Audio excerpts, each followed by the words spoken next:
Assalamualaikum. Hai, teman-teman, apa kabar? Kali ini Anak Lang akan membahas tentang harimau.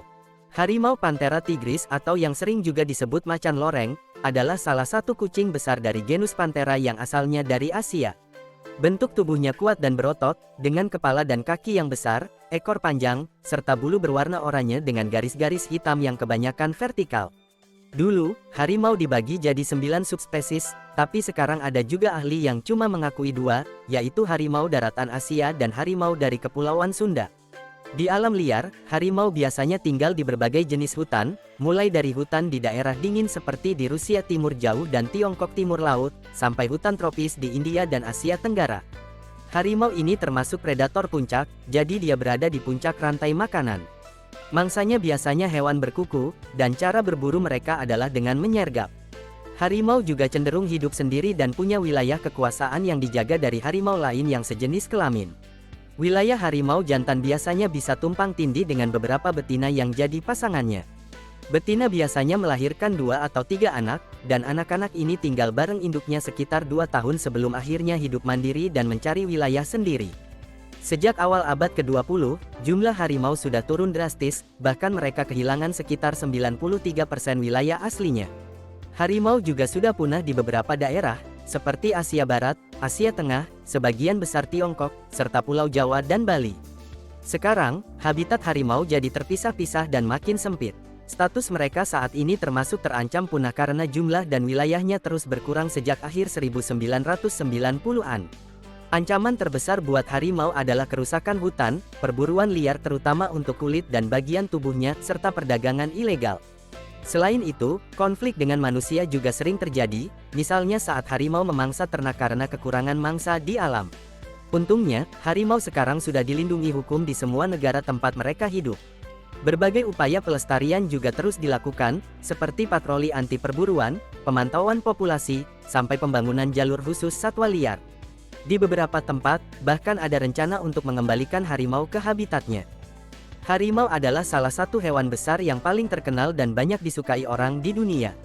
Dari zaman dulu, harimau sudah dipelihara manusia di penangkaran.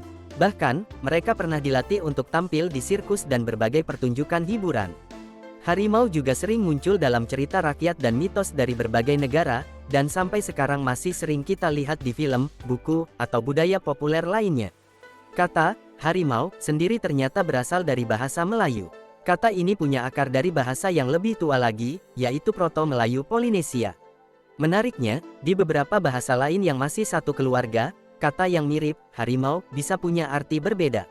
Misalnya, ada yang berarti musang, ada juga yang berarti macan tutul. Jadi, kata ini punya saudara di banyak bahasa, tapi maknanya bisa sedikit berbeda.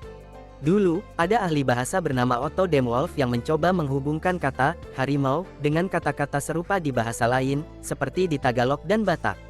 Tapi, sampai sekarang belum sepenuhnya jelas apakah kata-kata itu benar-benar berasal dari satu asal yang sama, atau hanya dipinjam dari bahasa Melayu. Kalau soal jenisnya, dulu harimau dibagi menjadi 9 subspesies, seperti harimau Benggala, Siberia, Sumatera, Jawa, Bali, dan lainnya.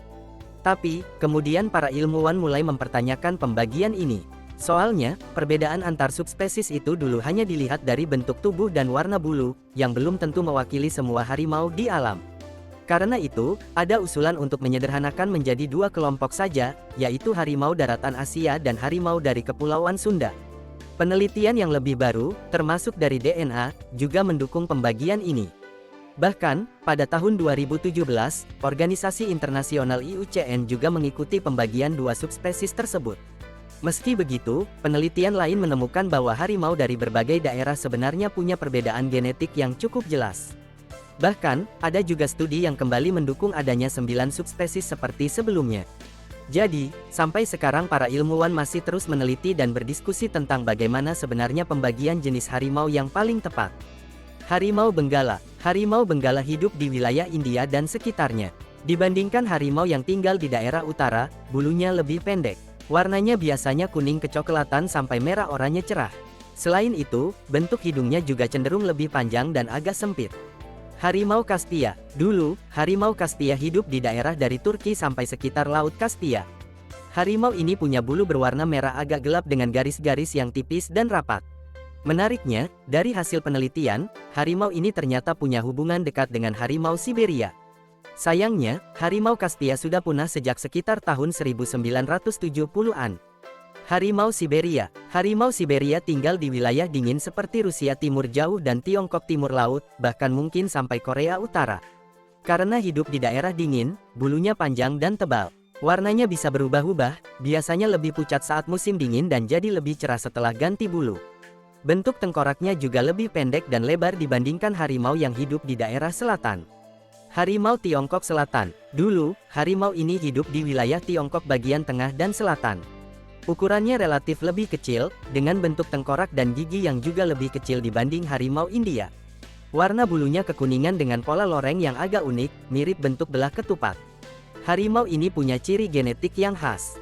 Sayangnya, sekarang harimau ini sudah punah di alam liar karena sudah lama tidak terlihat lagi sejak tahun 1970-an, dan hanya tersisa di penangkaran. Harimau Indochina. Harimau Indochina hidup di kawasan Asia Tenggara, khususnya semenanjung Indochina. Ukurannya sedikit lebih kecil dari harimau Benggala. Bulunya cenderung lebih gelap, dengan garis-garis yang agak tipis. Harimau Malaya. Harimau Malaya hidup di Malaysia dan sekitarnya. Awalnya, harimau ini dianggap berbeda dari harimau Indochina berdasarkan penelitian DNA. Tapi kalau dilihat dari penampilan, seperti warna bulu dan bentuk tengkorak, sebenarnya tidak jauh berbeda. Bahkan, wilayah tempat tinggal mereka juga saling berdekatan tanpa batas alam yang jelas. Secara umum, harimau-harimau yang tadi dibahas termasuk ke dalam kelompok besar Panthera tigris, yaitu harimau yang hidup di daratan Asia. Sekarang kita masuk ke kelompok lain, yaitu Panthera tigris sondaica, yang berasal dari wilayah kepulauan. Harimau Jawa. Harimau Jawa dulu hidup di Pulau Jawa. Ukurannya lebih kecil dibandingkan harimau di daratan Asia. Bulunya pendek dan halus, dengan garis-garis yang lebih banyak, tipis, dan panjang. Bentuk tengkoraknya juga agak lebih panjang dibandingkan harimau Sumatera. Sayangnya, harimau Jawa diperkirakan sudah punah sejak tahun 1980-an. Harimau Bali. Harimau Bali adalah jenis harimau yang hidup di Pulau Bali. Ukurannya lebih kecil lagi dibandingkan harimau Jawa. Bulunya terlihat lebih cerah, dan tengkoraknya juga lebih kecil. Ciri khasnya ada pada bagian belakang tengkorak yang lebih sempit. Harimau Bali sudah lebih dulu punah, yaitu sekitar tahun 1940-an. Harimau Sumatera. Harimau Sumatera masih hidup sampai sekarang dan merupakan satu-satunya harimau yang tersisa di Indonesia. Harimau ini punya bulu yang lebih gelap dibandingkan jenis lain, dengan garis-garis yang tebal. Di bagian wajah, bulunya terlihat lebih panjang seperti janggut. Selain itu, bentuk hidungnya juga lebih lebar tapi ukurannya lebih kecil dibandingkan harimau lain di kepulauan. Harimau itu masih satu keluarga dengan beberapa kucing besar lain, seperti singa, macan tutul, jaguar, dan macan tutul salju. Dari hasil penelitian genetik, diketahui kalau harimau dan macan tutul salju sebenarnya punya hubungan yang cukup dekat. Mereka berasal dari nenek moyang yang sama, tapi mulai berpisah jalur sekitar 2,7 sampai 3,7 juta tahun yang lalu. Secara gen, harimau juga punya banyak kesamaan dengan kucing-kucing lain. Kalau kita lihat ke masa lalu, ada juga nenek moyang harimau yang sudah punah dan diketahui dari fosil. Salah satunya adalah Panthera palaeosinensis, yang dulu sempat dianggap sebagai nenek moyang harimau modern. Ada juga Panthera zdansky yang hidup di waktu dan tempat yang sama. Awalnya dianggap spesies berbeda, tapi penelitian terbaru menunjukkan kemungkinan keduanya sebenarnya spesies yang sama. Fosil harimau modern paling tua ditemukan dari potongan rahang di Tiongkok, yang berasal dari zaman Pleistosen awal. Fosil harimau juga ditemukan di berbagai tempat di Asia, seperti Tiongkok, Sumatera, dan Jawa. Bahkan, ada juga fosil yang ditemukan di Kalimantan, Filipina, sampai Jepang. Dari penelitian, para ilmuwan menemukan bahwa semua harimau yang hidup sekarang berasal dari satu nenek moyang yang hidup sekitar 100 ribuan tahun lalu. Jumlah harimau sempat turun drastis sekitar 115.000 tahun lalu karena zaman es glasiasi.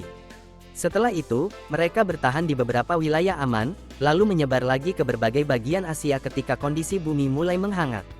Saat menyebar, beberapa populasi harimau juga sempat bercampur satu sama lain.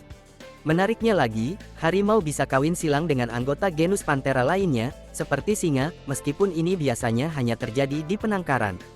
Hasilnya bisa berupa liger anak dari harimau betina dan singa jantan, atau tigon anak dari harimau jantan dan singa betina. Liger biasanya bisa tumbuh jauh lebih besar dari induknya, sedangkan tigon ukurannya kurang lebih sama seperti orang tuanya. Tapi, praktik kawin silang ini sebenarnya tidak dianjurkan. Soalnya, hewan hasil persilangan ini sering punya masalah kesehatan serius, seperti cacat lahir atau mudah mengalami obesitas. Karena itu, banyak yang menganggap praktik ini tidak etis dan sebaiknya dihindari. Harimau punya bentuk tubuh yang khas banget sebagai kucing besar. Tubuhnya berotot dan kuat, dengan kaki yang agak pendek tapi kokoh. Kaki depannya kuat dengan telapak yang lebar, kepalanya besar, dan ekornya panjang, sekitar setengah dari panjang tubuhnya. Di kaki depan ada 5 jari termasuk 1 jari kecil seperti bonus, sedangkan di kaki belakang ada 4 jari. Semua jarinya punya cakar yang tajam, melengkung, dan bisa ditarik masuk, bahkan panjangnya bisa sampai 10 cm. Telinga harimau bentuknya bulat, dan matanya punya pupil bulat juga. Bagian hidungnya berwarna merah muda dengan bentuk segitiga, biasanya ada bintik-bintik hitam kecil yang jumlahnya makin banyak seiring bertambahnya umur. Tengkoraknya kuat, dengan bagian depan yang agak menyempit dan hidung yang panjang. Kalau dibandingkan dengan singa, bentuk tengkoraknya mirip, tapi ada sedikit perbedaan di bagian rahang dan hidung. Harimau punya sekitar 30 gigi, dan gigi taringnya termasuk yang paling panjang di antara keluarga kucing, bisa mencapai sekitar 6-7 cm. Bulu harimau umumnya pendek, tapi untuk harimau yang hidup di daerah dingin seperti Siberia, bulunya bisa jauh lebih panjang dan tebal, terutama saat musim dingin. Bagian perut biasanya punya bulu yang lebih panjang daripada punggung. Di sekitar wajah, ada bulu seperti janggut dan kumis panjang, terutama pada harimau jantan. Warna bulunya khas banget, yaitu oranye yang bisa bervariasi dari kekuningan sampai kemerahan. Bagian bawah tubuhnya, seperti perut dan bagian dalam kaki, biasanya berwarna putih. Di belakang telinga, ada bintik putih yang cukup mencolok dan dikelilingi warna hitam. Yang paling ikonik tentu saja lorengnya. Garis-garis hitam atau coklat tua ini unik di setiap harimau, jadi nggak ada yang benar-benar sama. Kebanyakan lorengnya tegak vertikal, tapi di bagian kaki dan dahi bisa lebih mendatar. Di bagian belakang tubuh, lorengnya lebih rapat, bahkan bisa sampai ke perut. Ujung loreng biasanya runcing, kadang ada yang bercabang atau menyatu lagi. Di ekor, lorengnya seperti cincin tebal, dan ujung ekornya biasanya berwarna hitam. Loreng ini bukan cuma buat gaya, fungsinya penting banget untuk kamuflase. Di hutan, pola garis-garis ini membantu harimau menghilang di antara bayangan pohon, semak, dan rumput tinggi. Bahkan, warna oranye yang terlihat mencolok bagi manusia justru bisa tampak seperti hijau bagi mangsanya, karena banyak hewan buruannya tidak bisa melihat. Unik dan menarik, pembiakan harimau putih ini cukup kontroversial. Soalnya, nggak ada manfaatnya untuk pelestarian harimau di alam. Di alam liar, hanya sekitar 0,001% harimau yang punya gen warna ini. Tapi di penangkaran, jumlahnya jadi lebih banyak karena sering terjadi perkawinan sesama kerabat inbreeding. Hal ini bisa berbahaya karena bisa menyebabkan masalah kesehatan dan menurunkan variasi genetik. Selain itu, ada juga harimau dengan warna yang lebih gelap dari biasanya, disebut pseudo-melanistik. Lorengnya sangat tebal sampai terlihat seperti menyatu. Harimau seperti ini pernah ditemukan di India, dan ternyata disebabkan oleh mutasi gen tertentu. Di satu kawasan, bahkan sekitar sepertiga populasi harimau punya ciri ini karena mereka hidup cukup terisolasi. Kalau kita lihat penyebarannya, dulu harimau hidup di wilayah yang sangat luas, mulai dari Turki, Iran, dan Asia Tengah, sampai ke India, Asia Tenggara, Rusia, bahkan ke Indonesia seperti Sumatera, Jawa, dan Bali. Tapi sekarang, wilayah mereka tinggal kurang dari 7% dari wilayah aslinya, dan populasinya terpisah-pisah di beberapa daerah saja. Harimau umumnya hidup di hutan, tapi mereka sebenarnya cukup fleksibel dan bisa beradaptasi dengan berbagai jenis lingkungan. Di Asia Tengah, mereka dulu hidup di hutan dekat sungai. Di Rusia dan Tiongkok, mereka tinggal di hutan campuran dan hutan pinus. Di India, mereka bisa ditemukan di berbagai habitat, mulai dari hutan tropis, hutan kering, sampai hutan bakau seperti di Sundarbans. Di Thailand dan Sumatera juga begitu, mereka menempati berbagai jenis hutan, dari dataran rendah sampai pegunungan. Jumlah harimau di suatu tempat juga berbeda-beda. Misalnya, di Taman Nasional Jim Corbett di India, jumlahnya cukup stabil, sekitar 12-17 ekor per 100 km persegi. Tapi di Myanmar Utara, jumlahnya jauh lebih sedikit, kurang dari 1 ekor per 100 km persegi. Di Thailand, ada daerah yang jumlahnya lumayan, tapi ada juga yang sangat sedikit karena dulu pernah terjadi penebangan hutan dan perburuan liar. Di Malaysia juga begitu, di hutan yang dilindungi jumlah harimau lebih banyak, sedangkan di hutan yang tidak dilindungi jumlahnya jauh lebih sedikit.